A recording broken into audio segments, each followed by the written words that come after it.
அஸ்ஸலாமு அலைக்கும் ஃப்ரெண்ட்ஸ்.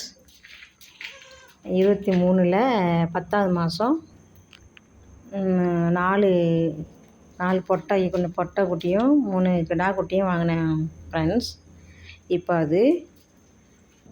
இப்போ மொத்தத்துக்கு குட்டி எல்லாம் சேர்த்து அல்ஹம்துலில்லாஹ் 27 உருப்படி அந்தளவுக்கு ஆகிருக்கு எனக்கு. இதில் ஒரு 6 குட்டிங்க, 5 குட்டி கருக்கலைஞ்சி போச்சு. ஒரு குட்டி பக்கத்தில் சோறு என்னமோ சாப்பிட்டு செத்து போச்சு, ஆறு போச்சு. அடுத்தது 5 குட்டி விற்றுருக்கேன்.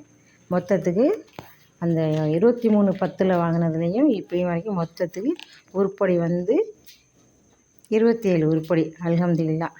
பாருங்கள், மாஷா அல்லாஹ். அவ்வளோ தூரம் அல்லாஹ் அதை செழிப்பாக்கி வச்சுருக்கான். ரசூலுல்லாஹி ஸல்லல்லாஹு அலைஹி வஸல்லம் அவர் சொல்கிறாங்க, ஆடு வளர்க்குறதுல பரக்கத்து உண்டுன்னு சொல்லியிருக்காங்க. அதனால தான் நான் விரும்பி இதெல்லாம் வளர்க்குறேன். மாஷா அல்லாஹ். அஸ்ஸலாமு அலைக்கும்.